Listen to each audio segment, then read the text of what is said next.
Welcome back to our channel, and thank you for tuning in and thank you for supporting us.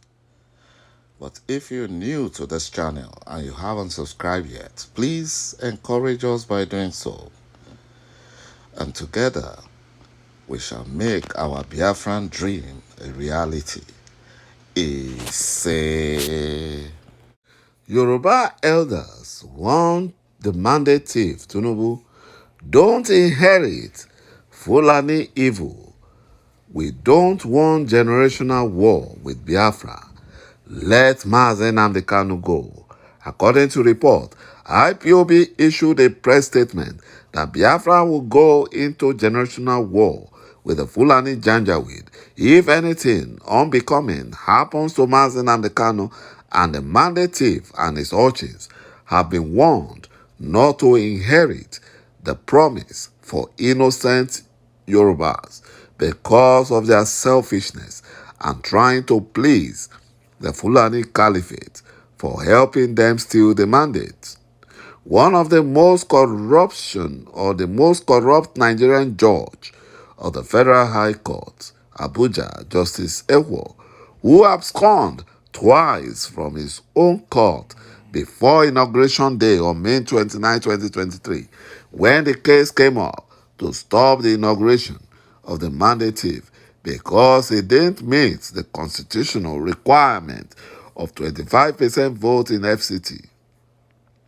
The useless judge, after collecting bribe, acted like a fool in support of the mandate thief. Justice Ewo kidnapped the case and demanded a ransom of 20 million naira for the mandate thief. You know, the zoo called Nigeria is rotten and nothing good can come out of it. The criminal herdsman, Hadi Sirika, that fake Buhari installed as Minister of Aviation to help him loot Nigerian treasury dry, was exposed by the non-existing Nigerian Air MD that it was a fraud and they needed to help fake Buhari to loot, and this shocked the National Assembly as this kind of fraud has never been seen in the history of Nigeria or any country in the world. This got the lawmakers angry and they threw out the controversial Fulani Caliphate waterway bills, which the Fulani terrorists wanted to use to forcefully take over indigenous Nigerians and Biafrans' ancestral land. The petty scammer Hadi Sirika occupied a high office of the Minister of Aviation for 8 good years under fake Buhari's government, and he happens to be fake Buhari's nephew.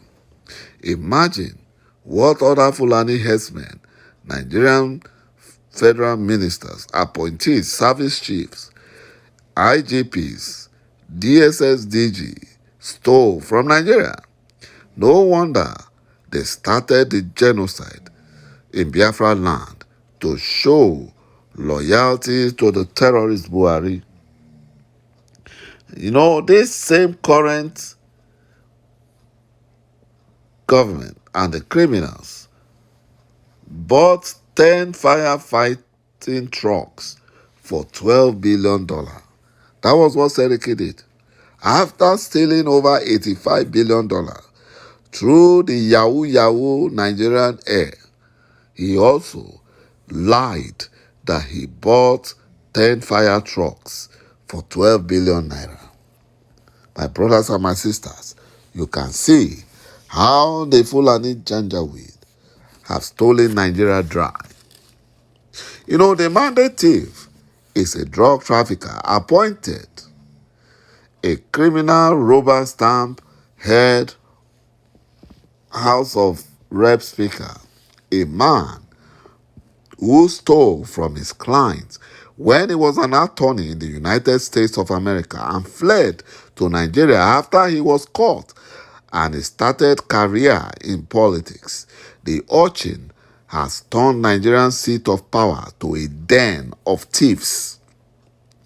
The same criminal House of Rep Speaker accepted bribes as Nigerian House of Rep Speaker in the run-up to the passage of a law that restructured Nigerian petroleum industry to the advantage of the Fulani Caliphate, and he also accepted bribe to help fake Buhari clean up the over 23 trillion naira ways and means loot that fake Buhari stole from Central Bank of Nigeria. The mandative is not different from his mentor, fake Buhari, a clueless, lazy, ethnocentric, corrupt and terrorist Nigerian leader. Mrs. Bridget Chioma Agbahime, 74 years old, was beheaded in Kofa, Wambai Market in Kano State on June 2, 2016 by Fulani terrorists, and her head hoisted on a stake and taken on a victory parade afterward. Her crime was that she told a Fulani terrorist not to perform ablution in front of her shop. And they still want Biafrans to remain in Nigeria. No way. INEC, TINUBU and APC lawyers are weeping that they no longer have sound sleep. Even the mandative have been frequenting toilets because the amount of P2P's evidence at the Presidential Election Tribunal is admitting all the evidence. Mr. Yakubu wept. P2P is very dangerous, is about to destroy him, and warned the mandative, but he refused to listen to him. This is medicine after death. There is nothing like fighting corruption in Nigeria.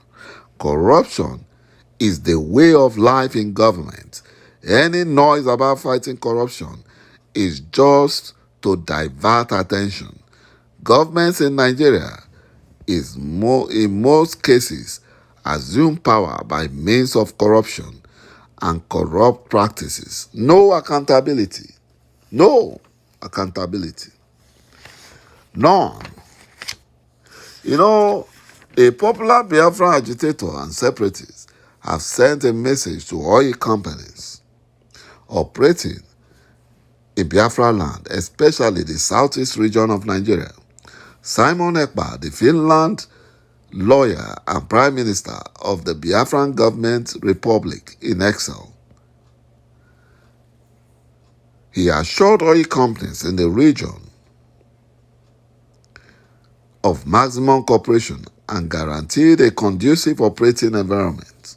The people of Biafra, represented by the old eastern region of Nigeria, was forced into an amalgamation with other ethnic nationalities with divergent orientation, religious, and cultural beliefs. The amalgamation was conceived and forcefully implemented by the British in 1914 with a proviso that the fusion would be reviewed and rediscussed after 100 years to dissolve the same if any constant men part indicates an interest in leaving the Union. The period of 100 years expired in 2014. My brothers and my sisters, Biafra must be set free. No matter what the evil called Nigeria is doing against them, they must be set free. They must be set free. Biafrans were profiled and massacred in their boards all over Nigeria in 1966, culminating in the declaration of Republic of Biafra in 1967 and subsequent genocide war waged by Nigeria from 1967 to 1970.